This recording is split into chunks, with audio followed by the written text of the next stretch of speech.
Bonjour à toutes et à tous, ravi de vous retrouver ce mois-ci pour une nouvelle dégustation du catalogue Cavissima. Petite balade sur les bords de la Loire, en Touraine plus précisément, sur l'appellation Saint-Nicolas de Bourgueil. Aujourd'hui, c'est le domaine Frédéric Mabilot, que vous connaissez peut-être puisque nous avons déjà présenté l'une des cuvées il y a quelque temps. Il s'agit de la cuvée Couture sur le millésime 2013. Alors on reste bien sûr fidèle à ce domaine que l'on suit et que l'on voit évoluer, qui s'inscrit aujourd'hui comme les domaines les plus fiables de l'appellation. Les vins gagnent en finesse, une grande régularité. C'est un vignoble d'une trentaine d'hectares, cultivé en agriculture biologique. Et nous avons grand plaisir à déguster cette cuvée Couture qui est un petit peu le signe de l'évolution du domaine. C'est le vin le plus fin, le plus élégant peut-être de la gamme. Alors c'est un vin qui se livre assez tôt. On le devine déjà dès le nez. On a des arômes fins, fruités, un fruit juteux, friand. Il y a vraiment une sensation déjà très salivante sur le nez qui donne vraiment envie de goûter le vin.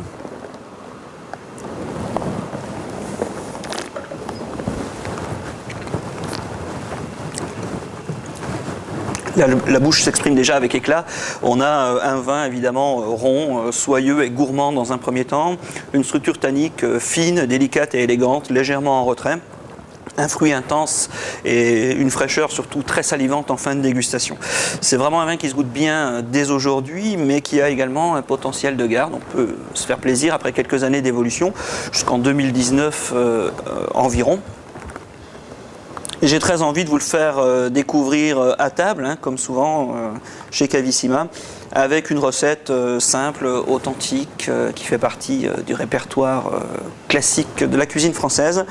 Une côte de veau cuite en cocotte, tout doucement, en cuisson longue, juste pour caraméliser cette viande, accompagnée de quelques champignons et pommes de terre par exemple.